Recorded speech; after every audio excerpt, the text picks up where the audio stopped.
సైకాలజీకి సంబంధించి ఉద్వేగ వికాసం, సాంఘిక వికాసంలో ప్రీవియస్ పేపర్స్లో వచ్చినటువంటి బిట్స్ అన్నీ కూడాను గ్యాదర్ చేసి చెప్తున్నానండి. ఫస్ట్ వన్, శిశువు ఎన్నో నెలలలో తల్లిని గుర్తించి స్పందిస్తాడు.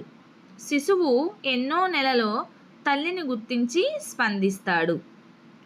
సో ద ఆన్సర్ ఈజ్ 3వ నెల. శిశువు 3వ నెల నుంచి తల్లిని గుర్తిస్తాడు.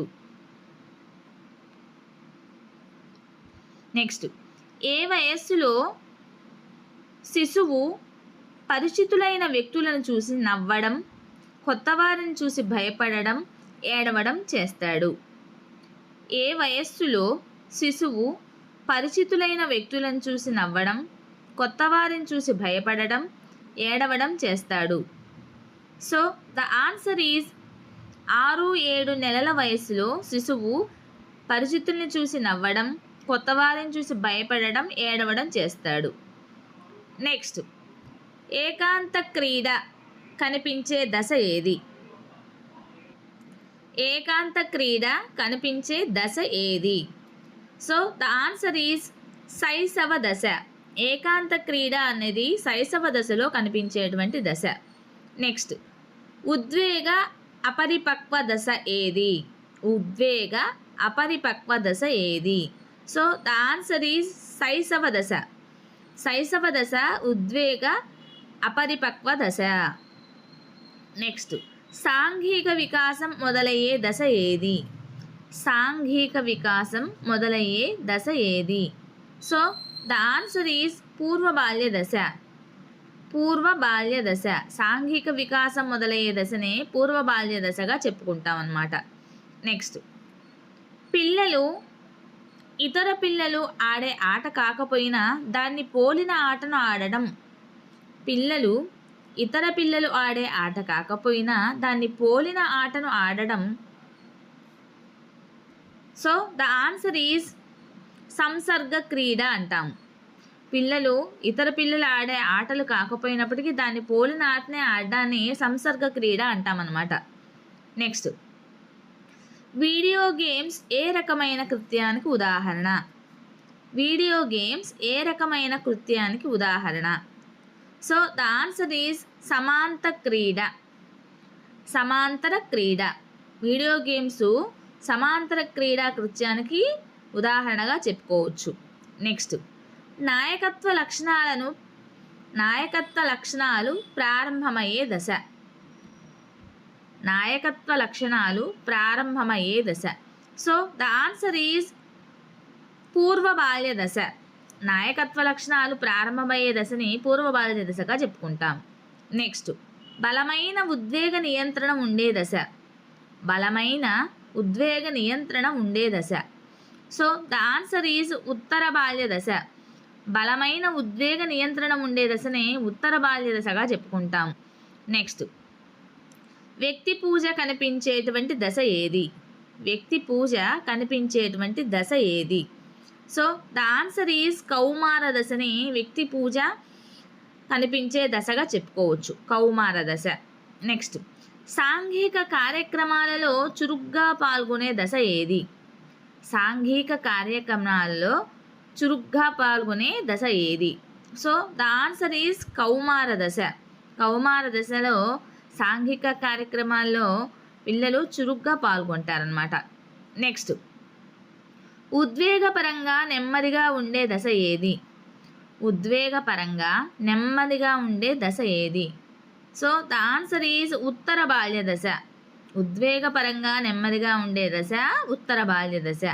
నెక్స్ట్, ఇతరులను గౌరవించడం నేర్చుకునే దశ ఏది? ఇతరులను గౌరవించడం నేర్చుకునే దశ ఏది? సో ద ఆన్సర్ ఈజ్ ఉత్తర బాల్య దశ. ఇతరులను గౌరవించడం నేర్చుకునే దశనే ఉత్తర బాల్య దశగా చెప్పుకుంటాము. నెక్స్ట్, ఎమోషన్ అనునది ఏ భాషా పదం? ఎమోషన్ అనునది ఏ భాషా పదం? సో ద ఆన్సర్ ఈజ్ ఆంగ్ల. ఎమోషన్ అన్నది ఆంగ్ల భాషా పదం. నెక్స్ట్, ఎమోవరి అనే పదానికి అర్థం ఏమిటి? ఎమోవరి అనే పదానికి అర్థం ఏమిటి? సో ద ఆన్సర్ ఈజ్ ఉత్తేజపరచుట, ప్రేమించుట, ఉద్వేగపరచుట. ఎమోవరి అనే పదానికి అర్థము ఉత్తేజపరచుట, ప్రేమించుట, ఉద్వేగపరచుట. అలానే నెక్స్ట్, ఆనందజనిత ఉద్వేగం కానిది ఏది? ఆనందజనిత ఉద్వేగం కానిది ఏది? సో ద ఆన్సర్ ఈజ్ ఆతృత. ఆనందజనిత ఉద్వేగం కానిది ఆతృత. నెక్స్ట్, బాధాజనిత ఉద్వేగం కానిది ఏది? బాధాజనిత ఉద్వేగం కానిది ఏది? సో ద ఆన్సర్ ఈజ్ జాలి, దయ అనేవి బాధాజనిత ఉద్వేగం కానివి. నెక్స్ట్, భయాన్ని 4 రకాలుగా వర్గీకరించిన వారు ఎవరు? భయాన్ని 4 రకాలుగా వర్గీకరించిన వారు ఎవరు? So the answer is lotus. భయాన్ని 4 రకాలుగా వర్గీకరించిన వాడు లోటస్. నెక్స్ట్, చిన్నపిల్లల్లో సహోదర స్పర్ధ వలన ఏర్పడే భావోద్రేకం. చిన్నపిల్లల్లో సహోదర స్పర్ధ వలన ఏర్పడే భావోద్వేగం. సో ద ఆన్సర్ ఈజ్ అసూయ. చిన్నపిల్లల్లో సహోదర స్పర్ధ వలన ఏర్పడే భావోద్వేగాన్ని అసూయగా చెప్పుకుంటాము. నెక్స్ట్, కౌమార దశను ఒత్తిడి, ప్రయాస, కలత, జగడాలతో కూడుకున్న ఒడిదుడుకులకు దశగా పేర్కొన్నవారు ఎవరు? కౌమార దశను ఒత్తిడి, ప్రయాస, కలత, జగడాలతో కూడుకున్న ఒడిదుడుకుల దశగా పేర్కొన్నవారు ఎవరు? So the answer is Stanley Hall. Stanley Hall. Next, తల్లిదండ్రులు ఉపాధ్యాయులు పిల్లల పట్ల పక్షపాత వైఖరిని చూపిస్తే అది దీనికి దారితీస్తుంది. తల్లిదండ్రులు ఉపాధ్యాయులు పిల్లల పట్ల పక్షపాత వైఖరి చూపిస్తే అది దీనికి దారితీస్తుంది. సో ద ఆన్సర్ ఈజ్ అసూయ. అసూయకి దారితీస్తుంది అన్నమాట. నెక్స్ట్, సాంఘిక సమూహంలో వారి స్థానాన్ని గురించిన అవగాహన ఏర్పడే దశ. సాంఘిక సమూహంలో వారి స్థానాన్ని గురించిన అవగాహన ఏర్పడే దశ.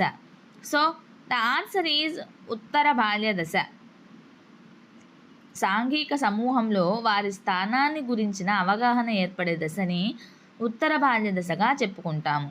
నెక్స్ట్, పిల్లలు తోటి వారికి సహాయం చేయడం, తోటి విద్యార్థులతో కలిసిమెలిసి ఆడుకోవడం చేస్తే ఈ విద్యార్థిలో ఈ వికాసం అధికంగా ఉందని చెప్పవచ్చు. సో ద ఆన్సర్ ఈజ్ సాంఘిక వికాసం. సాంఘిక వికాసం వలన పిల్లలు తోటి వారికి సహాయం చేయడం, తోటి విద్యార్థులతో కలిసిమెలిసి ఆడుకోవడము, ఇలాంటివన్నీ కూడాను అధికంగా ఉన్నాయని చెప్పుకోవచ్చు. నెక్స్ట్, ఒక ఉపాధ్యాయుడు ఒకే రకమైన సమాధానం రాసిన 2 విద్యార్థుల ప్రశ్నాపత్రాలకు ఒకరికి ఎక్కువ మార్కులు, మరొకరికి తక్కువ మార్కులు కేటాయించారు. ఈ విధంగా పక్షపాతం ద్వారా తక్కువ మార్కులు పొందే విద్యార్థులు ఏర్పడే ఉద్వేగ స్థితి ఏమిటి? సో ద ఆన్సర్ ఈజ్ అసూయ. ద ఆన్సర్ ఈజ్ అసూయ. సో టీచర్స్, మీకు కనుక ఈ వీడియో నచ్చినట్లయితే ప్లీజ్ లైక్ చేయండి, షేర్ చేయండి, సబ్స్క్రైబ్ చేయండి, అలానే సపోర్ట్ చేయండి.